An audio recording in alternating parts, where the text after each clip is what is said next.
My name is Janelle So Perkins. I am a Filipino Chinese American. I started a daily talk show for the first and only daily talk show for Filipinos in the US I started in 2006 when I was 8 years old. I was kidding. But I did it for a network, for an Asian language network. And I thought that it was time to move on. And like you, I am now hoping to start my own business. I've started it actually. And I am now trying to venture on my own, producing my own show, and doing the very difficult challenge of talking to networks to see if they want to carry this show. But anyway, thank you so much. It's an honor to be here with you amongst entrepreneurs, and I am looking forward to a great day. Famed playwright Ayn Rand once said, "The ladder of success is best climbed by stepping on the rungs of opportunity." And so today I know that you will have countless of opportunities throughout this conference. Some of the most prominent names in entrepreneurship will provide strategies, resources, and information to grow your business both domestically and globally. And in addition to the building tips you will also get from our speakers and panelists, we will also be hosting an Expo Exploration where attendees will be able to network with some very successful nonprofit organizations and Fortune 500 companies. So who wants to get this party started this morning? All right.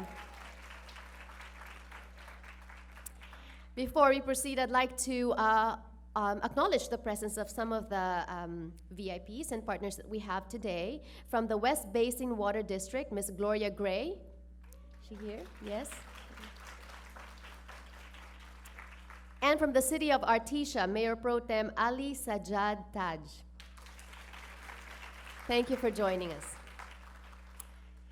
Today also there will be various breakout panels that will present invaluable concepts and ideas. I know that you've all heard of the hit show Shark Tank.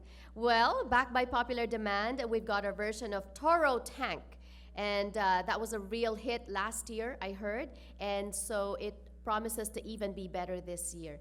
During Toro Tank, aspiring entrepreneurs will create opportunities for themselves by pitching their business to a panel of experts. The Toro Tank participants will be receiving powerful coaching and mentoring during the event, and two $2,500 scholarships to the popular South Bay Entrepreneurial Center coaching and mentoring programs. Wow, that's exciting.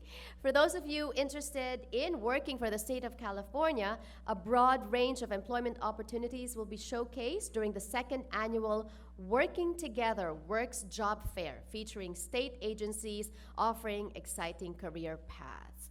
Very exciting day indeed. Lots of surprises in store for all of you. But you know what? We are all here today because of the vision and the inspiration of a remarkable couple.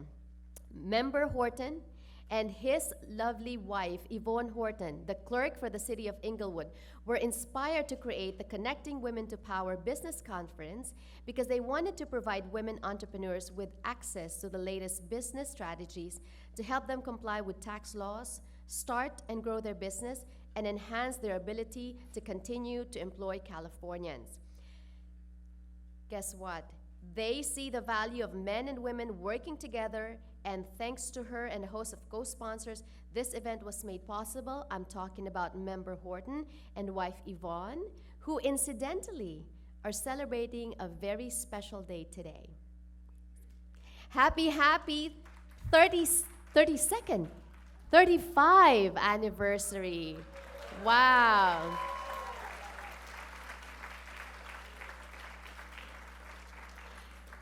You see what happens when men and women work together? Yeah, the relationship lasts. But you know the secret? The husbands, this is the secret. The secret to making the relationship, any relationship, marriage relationship, working with women, how to make it last, you always have, the women always has to give their men the last word. As long as the last word is, yes, dear. On behalf of Member Horton, I'd like to thank California Educational Solutions and, of course, our hosts for this event, CSU or Cal State University Dominguez Hills, for co-sponsoring this year's conference. We also have generous gift sponsors who contributed the items you will receive when you pick up your tote bags for this morning session. They include AT&T represented here, UPS, US Bank, Time Warner Cable, Farmers Insurance, Herbalife, and Intuit. Please give them a round of applause. Good morning. I say it again, good morning. I am so excited that you came. We're going to cut it short and go right to the close of my presentation. Hopefully we'll have an opportunity to chat with you later on. But I want to encourage you to change your paradigm. Change the way that you look at the world. Every speaker has come before you and said, we want you to think great things. Think beyond your ability. Learn to navigate beyond your limits. Let the finish line be the beginning. Run right past the finish line, if you will. And let me encourage you to do that today. I'm going to tell you how important it is to change your perspective. And I'm going to read this, where this professor gave this lesson to both men and women. I'm going to tell you what they said. The professor said, I want you to take this. You can write it down. It says, a woman without her man is nothing.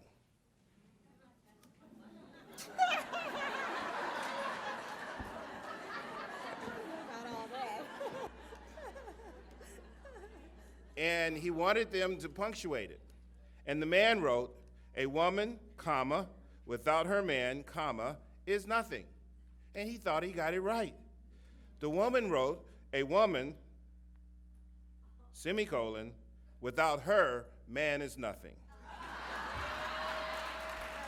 Thank you very much, ladies and gentlemen. But I do want to say we're going to get started with our session, and what I'd like for the ladies and the gents to do is that when you hear something that you like, say, yes, yes. Let's practice. Yes, yes. Okay, so you guys won't forget that, right? Because I'm not going to be able to keep telling you that. If you like it, yes, yes. All right. It is now my pleasure to introduce to you an award-winning broadcast journalist, host, author extraordinaire. Mr. Brad Pomerantz has become a fixture on California's television landscape, serving as the host of Charter Local Edition, broadcasting daily, statewide on the California Channel. In this capacity, Brad regularly interviews city council members, county supervisors, California Assembly members, senators, and constitutional officers, U.S. congressional members, and more. We are so privileged to have him with us this morning, this day, Mr. Brad Pomerantz.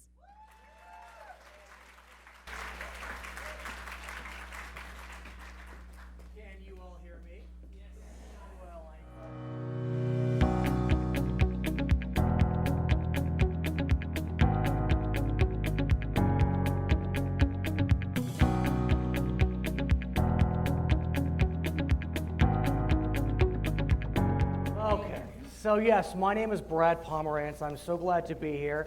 Of course, I want to give a quick shout out to Assessor Jeff Prang, Vice Chair Diane Harkey. I see Ali Taj from the city of Artesia here. Of course, Dr. Hagan from Cal State Dominguez Hills. We thank you for having us. And I, of course, want to thank Mr. and Mrs. Jerome Horton. I want to mention very briefly that I am the grandson of Ruth. She is one of 7 girls. I am the son of Judy. She is one of 3 out of 4 girls. I am the brother of Stacy. I have no brothers. She is a girl. I have a wife and I have 2 daughters. Let's just say I am surrounded by women, and I know how women can be powerful, successful, and tremendous support systems. I would be nothing without the women in my life. And I am so glad to be here to introduce you to 4 very special women who are here to give us their insight. By the way, we are live streaming this on the CSU DH-TV live stream, and this will be broadcast on Charter Channel 188. If you would like, by the way, we are glad to take your questions via Twitter. My Twitter handle is @Brad Pomerantz, BradPomerance. I cannot promise I will be able to get to all your Twitter questions. I will do my very best. At this time, I want to introduce our panelists, and I'm going to start by speaking with Miss Ellen Chen. She had been very successful in the technology industry, but she reinvented her career to now own and operate, in partnership with her husband, Mendocino Farms, not bad, and Blue Cow Kitchen and Bar. Together, they have 2 children. And before I introduce the other panelists, I want to quickly ask Ellen, how do you juggle all of what you are juggling? Gosh, I wish I had the answer or the secret to that, but I know for myself there's a couple things that I've had to do in my life to just make the ball still, stay up in the air. And the first one, and I think it was what Jerome Horton had said, is changing the paradigm shift in how we think. For myself, the norm in society is that the man goes to work and financially takes care of the family, and the woman stays home and takes care of the kids. And for myself, unfortunately, that's not what's normal in our family. I work, I have kids, I have to take care of the house, and one of the things that I've had to change is shift that paradigm in how we function as a family. I really had to sit down and talk to my husband and say to him, hey, you know what? We can do all this, but we have to do it together. And so he's really been an integral part of sharing that responsibility at home to make it so that I can keep all the balls in the air and keep saying. So that was really important for myself.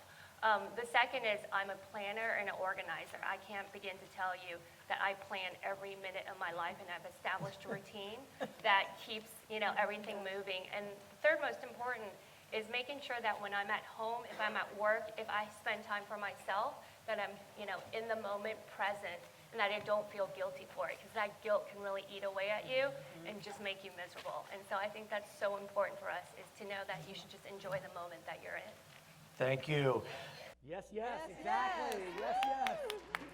Dr. Barbara Young, she is the president and CEO of BJY Enterprises, a transformation success coach and consultant, a motivational speaker on leadership and empowerment, and a radio and television personality, and president and CEO of the Transformative Sex TV Network. I have seen it, and I'd like to ask Dr. Young, what advice would you give to women, or men, if you'd like, who want to position themselves for success? Dr. Young.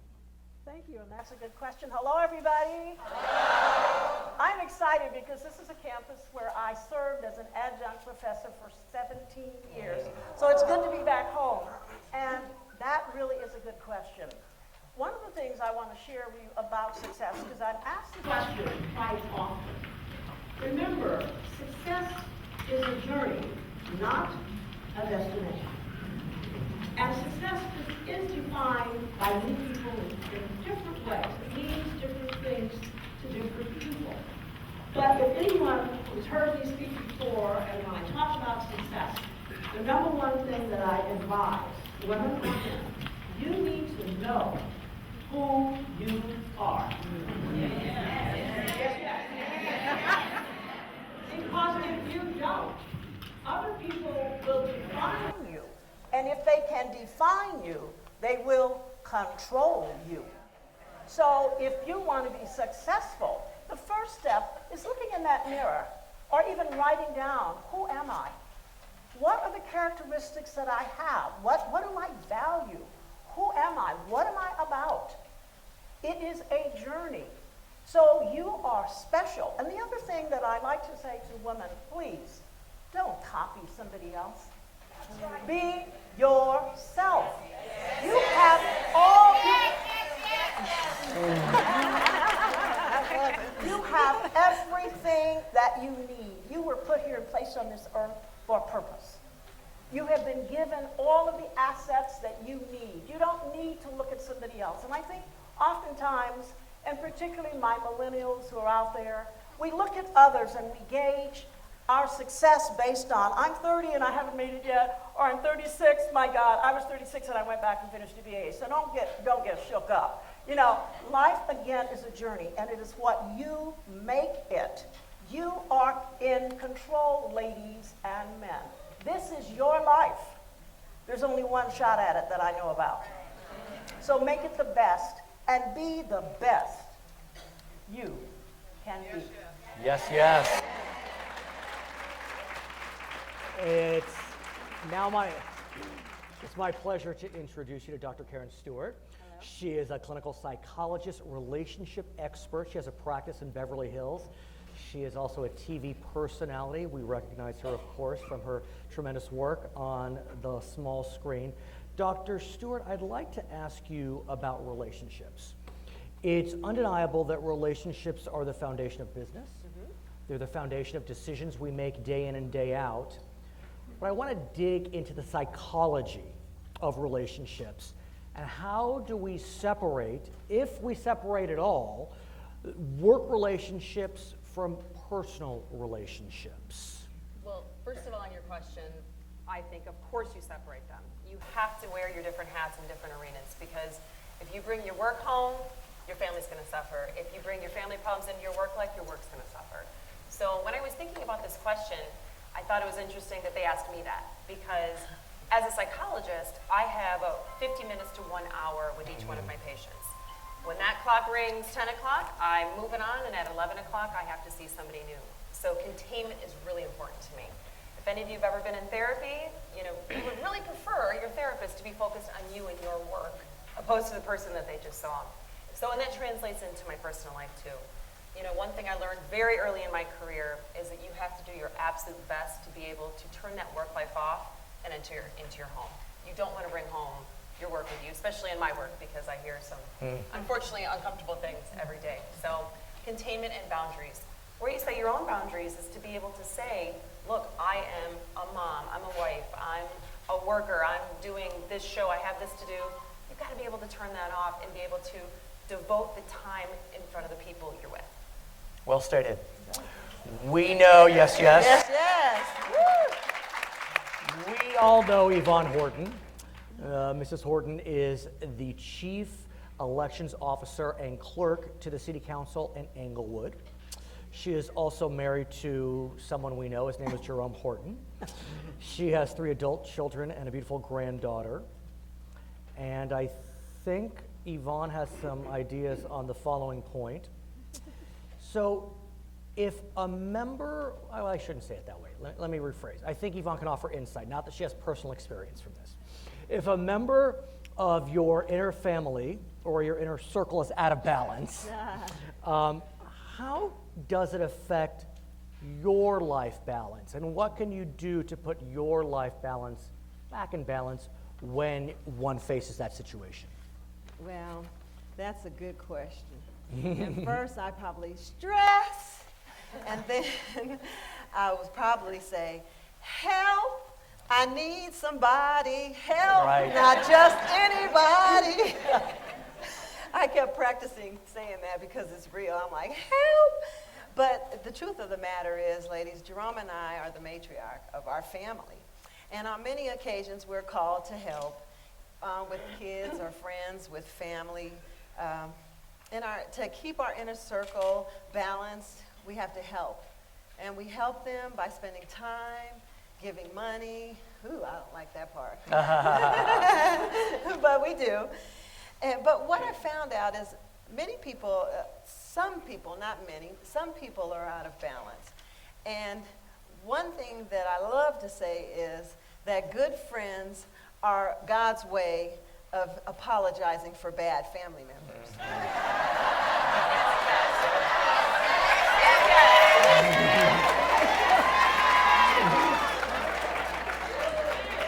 But sometimes you really just have to encourage yourself, and you have to stay prayed up and energize yourself. That's very, very important. And I count it all joy that I could be a blessing to other people. And make people in my inner circle, and this is particularly my kids, make them contribute. And contributing is not eating. It's like, like help wash dishes or something. But for the most part, helping people and helping our family helps us keep our inner circle together. So again, if you have any questions for the panelists, I will accept them via Twitter at Brad Pomerantz.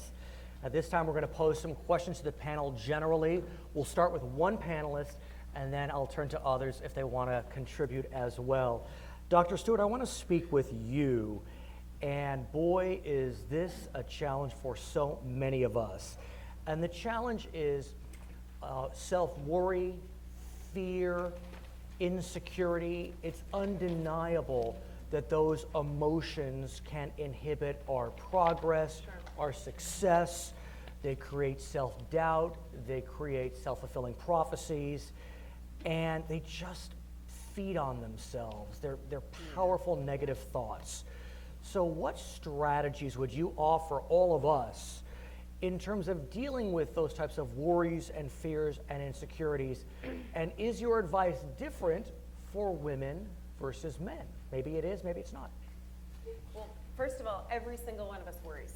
You know, it's a quality as a human being because we have to be able to protect ourselves, keep ourselves safe, but then that falls into other aspects of our lives. So one of my favorite quotes that I heard during, well, actually a worry and anxiety seminar was, what you worry about masters you.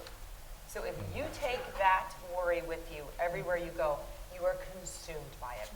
You know, all of us have a lot going on in our lives, and everybody kind of already touched on this about how to have that, you know, work-life balance. When you think about your worries, you know, what I like to tell people is to think about, is this something you can truly change? So many of us catastrophize so quickly when something happens in our lives. We turn a small blunder at work into, oh my gosh, I'm gonna lose my job, my kids and I are gonna be on the streets, we're gonna be living in my car. I'm sure some of you, even if you're giggling, you know, might have been there. I've been there myself. Yes. Yeah. So first of all, number one, do some reality testing. Is that little blunder at work really going to make you lose your job? Is that fight with your husband, your partner, your sibling, is that going to ruin your relationship? See what you can really do. And that's, again, where friends come in, that I really like what Yvonne said about that have that trusted friend that you can go to say, okay, this is what happened today, and have somebody kind of talk you off the ledge. If you feel yourself going down that dark path, you've got to stop it right there. Okay, what can I do at this point? There's worries out there, too, that we can't do anything about. And ironically, that actually makes it worse.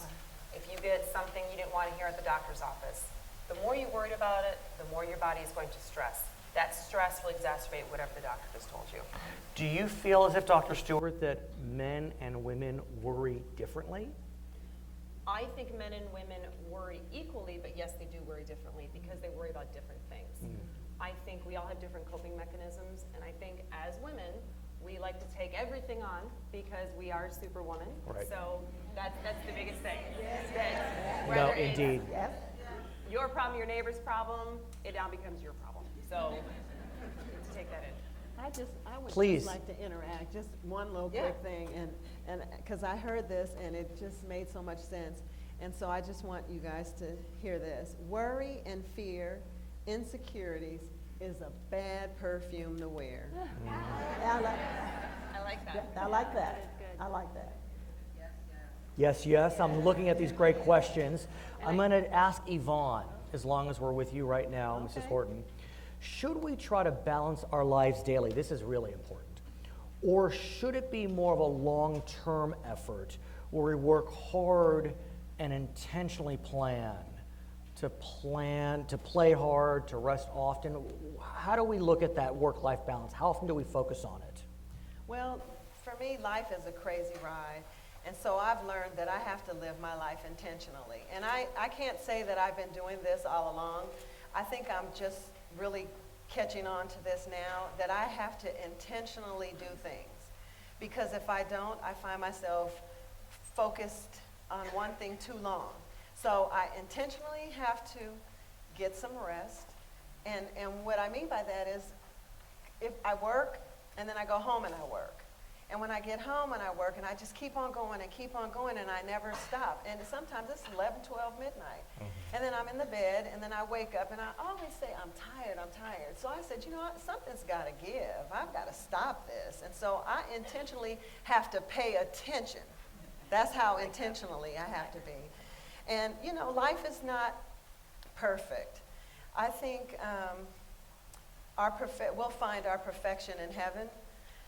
But in the meantime, I think that we just have to take time, pay attention to what we're doing, and allow a certain amount of time to do it in.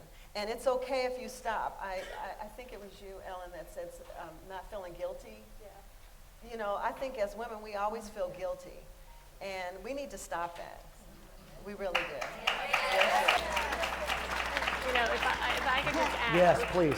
No, if I could just add, you know, it's this idea of is it for the long run? I mean, it is. It's a journey, but it's so important to really enjoy in the moment. And it's when I was younger, it was easier for me to say, I'm just going to work really hard, and I'm going to, you know, I'll enjoy life later. As I get older and have kids, I realize that life is short, and you have to live in the moment. And it's interesting because we got a question on Twitter, and the question was, how did you know you finally made it? That you succeeded in your dream and career. Did you just answer that question by saying, it's a journey? It's a journey. I don't think I've made it, and I don't think, you know, I'm constantly trying to improve, and I'm constantly working on myself. And so that's where, you know, planning, and it's a daily, it's a weekly, it's a monthly plan that I put together, because or else it's just crazy and mayhem all the time, and I'll just feel overwhelmed. So let me ask you then, Ellen, what strategies would you offer our audience to help them push through tough times, to help them push through the challenges that they face and keep their eye on the prize, which is the journey of success? It sounds really simple, and I actually just had this conversation with a couple of my team members yesterday because they were feeling overwhelmed and, you know, pretty down. And I said, hey, at the end of the day, we're all going to wake up tomorrow. Life, you know, we're happy, we're healthy, we're good. I mean, there can't be anything better. So really revel in that. And then whatever is hard, you just really sit down and you try to figure out what that plan looks like, and just look at what you want as your outcome and put together a plan. And really reach out for help. You know, you can't do it on your own. Someone's asking on Twitter as well, specifically to you, Ellen. Can you detail your most successful daily organizational system? Your daily routine. So, Exactly. in less than 20 or minutes. 20 seconds. It's actually, I go very old school. I have a notebook, and actually they're stacked like this high in my office because they're, you know, in chronological order. But I literally have a book that I put together, and it has goals that I set for myself, to-dos that I have to do, plus for others. And it sounds crazy. The one thing I know, it's really easy to create to-dos, and then you look at it and you're like, oh my gosh, there's so much. But when I have my to-dos, I actually make sure that I have a plan and then what that outcome is going to be. So there's always an end goal. Right. And then, you know, on a daily basis, before I leave the office, I take a look at that and make sure that the things that need to get done today, you know, I finish, and if whatever I need to do, I actually carry over to the next page, and I know what my plan is when I come in next day, so I'm not overwhelmed. And if it's routine, and it's habit, and it's old school, but it's just what I do on a daily basis. Right. So Dr. Young. I wanted to add something. When you talked about work-life balance, I wanted to integrate this with something that I learned to restate that from one of my co-hosts on my television show, that it's life-work balance. Yes. Because you have a life, and then work, and then balance. And so I think for me, putting that on top, that I have a life, and then there's my work, and then how do I manage that balance? So I want to thank her for giving me that concept, life-work balance, because we have been saying oftentimes work-life balance. I want to ask Dr. Young a quick question, but first I want to get a one-word answer from all of the four panelists to a question from Twitter, and that is, how much sleep do these amazing women really get most nights? What? I love that What's question. the question? One word. I want one number. Not much. How much sleep, one number. How much sleep do these amazing women really get most nights? One word. 4 hours. Dr. Stewart. 6.5 to 7. Okay. Ellen, Dr. 6 Chen? to 7. I wish I was a doctor. Mrs. Horton? One word. Zero. You know, One word. not much. Not much. Good enough. Okay, back to Dr. Young.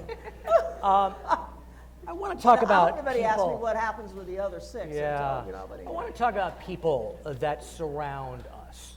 Some people that surround us can be incredibly supportive. Some people that surround us can be difficult and toxic. I was going to add that. Yeah. How do we work with other people in our lives the positive ones, the negative ones, on the job, at home, in such a way that we continue that life-work balance and have it treat us in a way that's appropriate. I think we sort of said that, and I think Jerome said that. You have to change your paradigm. One, in working with difficult people, because I'm going to take that one first, because we all navigate to people who love us and we have a good relationship. But that person that's difficult, one, changing the paradigm, say, that person really is looking for love. That person really needs appreciation. That person really needs something from you. And oftentimes, it's like saying, this is a lesson. This is something I'm to experience. And to turn this into a positive, I've had to do that on many occasions, where people are toxic. And I'll say, if they're that toxic, you want to distance yourself. But doesn't the Bible tell us to love ye one another as I have loved you? So it's love, and it's a choice that we make, that I'm going to deal with this situation because I'm on the job. Are you going to leave your job because of a difficult person? No. You're going to learn how to work with that person. But by changing your paradigm and looking at that person as someone that needs help, maybe you can support them in some way. I've even had a case where I'll ask someone, take that person for coffee. And maybe because people come to work and they bring their issues, their challenges with them. And oftentimes they're acting out what's going on in their personal lives and other things that are happening to them. You don't know that because we all wear masks. And so really, I'm saying you can do it because it is a choice. I've done it. Dr. Stewart, I want to get your insight on this, given that you're a psychologist and you may have a slightly different angle. What I was thinking when you were talking about that is that some of the biggest work I have with women is to be able to let go. And that's what I was thinking when you were talking about that, you know, there are certain people in our lives that we are just not going to be able to help, going to be able to change, and that's when we have to be able to say, I've done my best and I'm going to walk away. Because So the flip side then, and this is from Twitter, how do we intentionally build people and systems to support our journey? number one, ask for help. That is, nobody knows you need something until you ask for it. You know, a lot of us are very willing to take help if it's offered, but as strong, independent women, oh, she's got it taken care of. So ask for help. Ask your friends, ask your family, reach out to social groups. Use your community. You have to be able to take care of yourself by using your resources. Ellen, I got a question also from Twitter. Question, please read me. How do you constantly find motivation? What pushes you forward? You know what?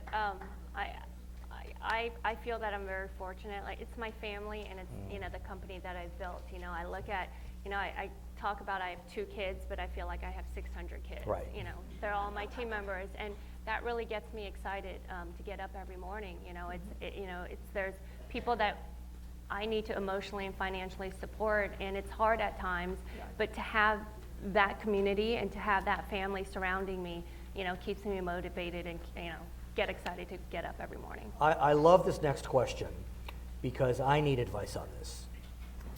From Twitter, how do you communicate decline invites without offending? Especially if something doesn't match up with your priorities. I get that all the time. Yvonne, I'm sure you do as well as an elected official. Well, but I think Decline invite? yeah, I mean, let's say you're invited to, for example, recently I was invited to attend an awards event. I would have loved to have attended, but it didn't line up with my priorities, and it was difficult to decline. I'm sure. Well, I have to decline one today. Yeah, exactly. So I mean, any panelist, how do you decline in such a way that you're not alienating the person who kindly invited you? What are your thoughts? Anyone? Well, I'm trying to figure that out because Right. I have, like, this week and weekend is so intense. And I've already shared my anniversary with all of you ladies. Right. You know, and so, you know, and one last request came in as I was leaving the office last night, and I was like, come on now. Come on, God, work with me. You know, not another one, you know. And so I have to decline, and I hate that because they're in my district, and I'm elected citywide, and I love the people of Inglewood, but I have to decline because if I don't, I won't have any free, intentional time with my husband. So I have to do it. I have to decline, and I'm going to do it. But I'm going to replace myself with someone else. So they're going to be able to do the What dance. about those of us that don't have a staff? I don't have a staff. Well, Karen? I think one thing we always want to do is we want to make a bunch of excuses. If you keep it clean and keep it kind, just say, you know what, I appreciate the offer, I'm flattered you invited me, I'm going to have to pass. Why? What's going on? You know, I'm really just going to have to pass. I've had a lot on my calendar lately, and thank you so much. Please think of me next time. And move it on. Let me ask you, Karen. And We're that's getting. how I handle it. I think being very open and honest. That's Yeah. how actually I handle it. Yeah, let me ask you. Another way. It's interesting. We're getting a few questions about grief. And I'm glad we're getting those questions because there's a lot of grieving going on right now as it relates to Orlando. Yeah. A lot of grieving going on just from personal losses. And so how can we handle grief? I'd like to ask Karen as well as Dr. Young, Dr. Stewart and Dr. Young, about managing grief in such a way that it does not negatively impact our work-life balance.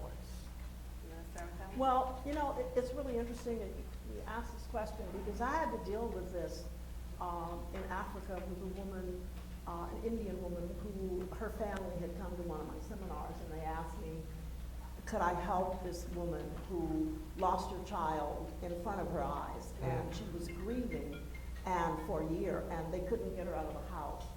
And then on a personal side, my husband passed in October of last year after 37, almost 38 years of marriage. So personally, I have had to deal with it. And I think that it affects people, many people in different ways in terms of personality, what's going on, how that person died, you know. But I think what I said to her was, and I took this in myself, grief is a spirit. It is a spirit. It is something that can overtake you, and actually you can succumb and actually die yourself from grief.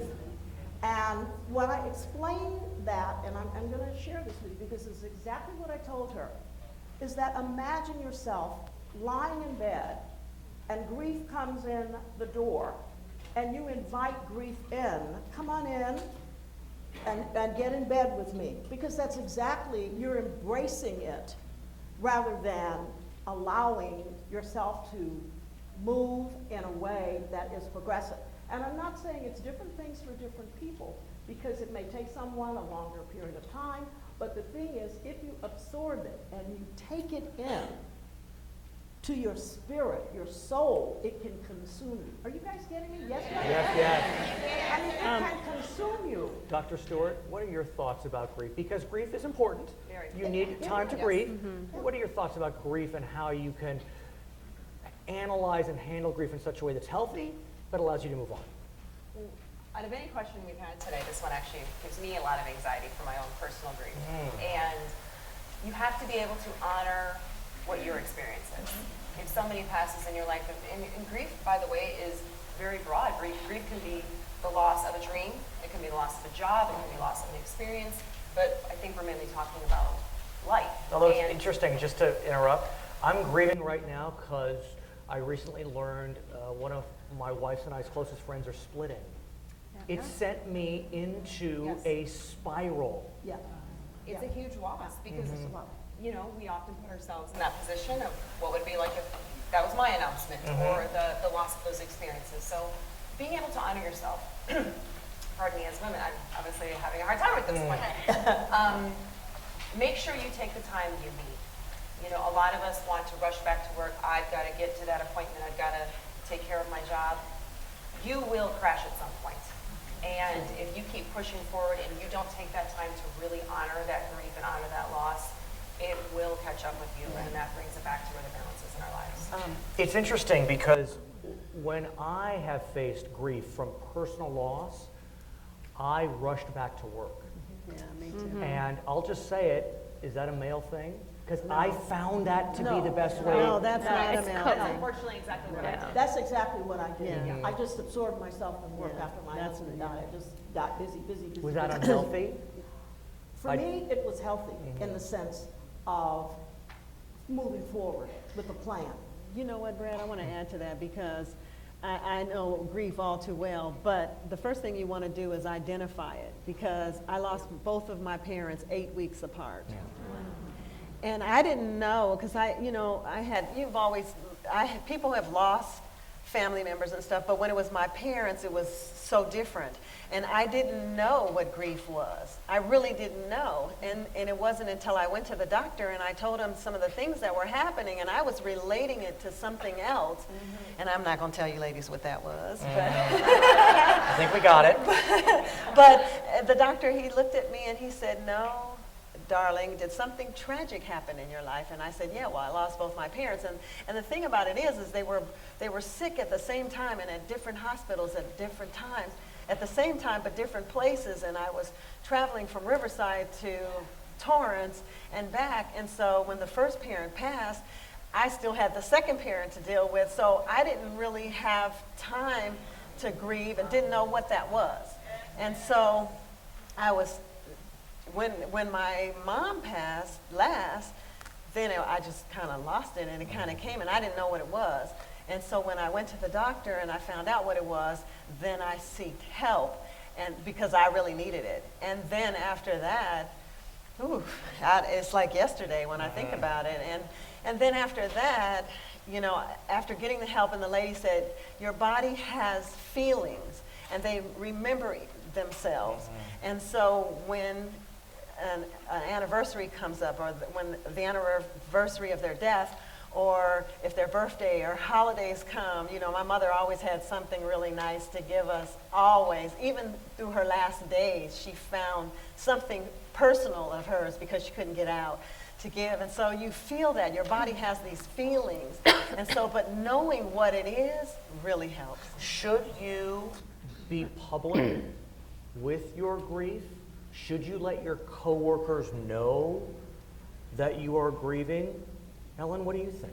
I do. I think being very open and honest really helps everyone kind of support, you in your time of need. And that's what I always tell our team members. If there's ever anything that you guys need, you should communicate it so we all know. And I think it's what you had said, if you don't ask for help and you don't let people know, people can't be there. Dr. Stewart? Dr. Yep. Absolutely. I want to ask Ellen, if I may, another question from Twitter.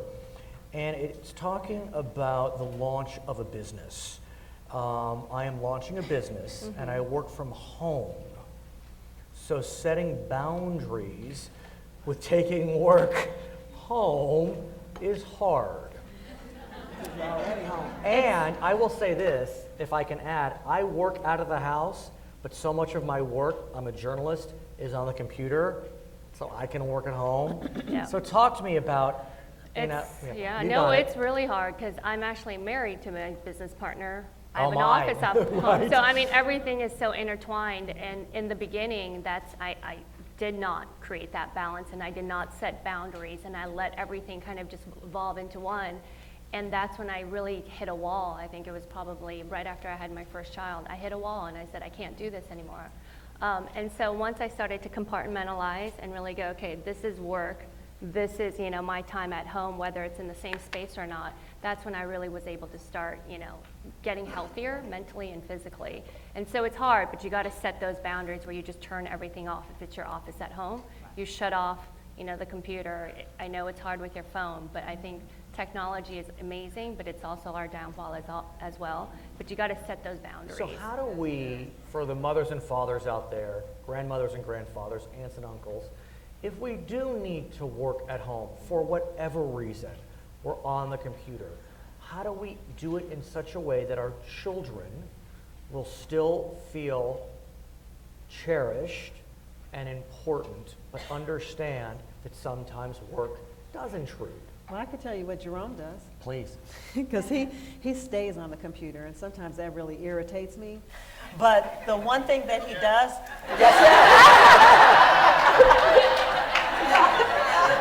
but the one thing that he does do, and I really appreciate, and I don't know if I've told you this, is that when our grandbaby says, Papa, can you go outside? I want you to walk with me or do something. He'll stop what he's doing. And he's got this tremendous mind, so he can go right back to it. See, if I do it, I might end up over here.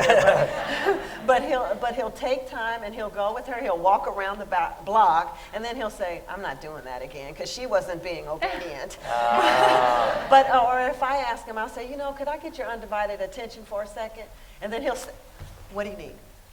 So in some ways, what you're saying is, and I try to do this, is ask your children, your wife, your husband to communicate. Absolutely. I want to ask you, Dr. Stewart, and others, and I'm glad someone asked this on Twitter, how can millennials break down the stigmas, oh, I love this question, of being a young female in the workplace and earn respect? Father of 2 daughters, I get infuriated when I read this, and earn respect from difficult, let's say it, male chauvinistic superiors. Yes. That question is not just for millennials, it's for literally every single person in this room. And I think truly millennials get a bad rap right now. In some ways because we are in our phones 24/7. Technology is so important, and frankly, that generation is really focused on that aspect of their lives. So to gain respect, you have to earn respect. Try to keep some of the social media to yourself. Pay attention to what you're doing, how you're doing it. Everything you do in the world will affect how you're perceived in the workplace. But look, it is undeniable that we are still in an era where men are threatened by strong, powerful women. It's undeniable. Oh, yes. And so, Dr. Young, how do women of any age deal with a man of any age who is threatened by a strong, powerful woman who's probably more intelligent than him? You said Well, one thing you don't do is you don't become a shrinking violet because of it. Okay, you stand your ground. And I hope that's a yes. Yes, you do have to stand your ground. But what if that man is your boss? What if that man is your superior? All right, I did an article once on how to manage your boss. Okay, one thing about, all the men in the room include you. Okay. But really, they want appreciation. They want respect. So you go and you ask. One of the things is that we just had a show talking about why women don't ask. So you can go in to your male boss and you can ask for what? Help. Because if they see you that you're the strong, independent woman, what's wrong with being able to say, I need help, maybe even if you don't need it, close your ears again. But to ask for help with solving a challenge. Men want to be saviors. They really do. How many women know what I'm talking about? They really do. Okay, so you're not going to get anything if you're butting heads. So you need to be able to, I call it submitting or humbling yourself, because you're the bigger person. That's why I get back to you need to know who you are. You need to know what your values are. You need to know what matters to you. And if you feel good about yourself, it's not about, oh, I've got to go in and humble myself. It's like I'm going in to ask truly, legitimately for help. Because we don't know everything, we cannot do everything, and God forbid, we need the men. Yes, we do.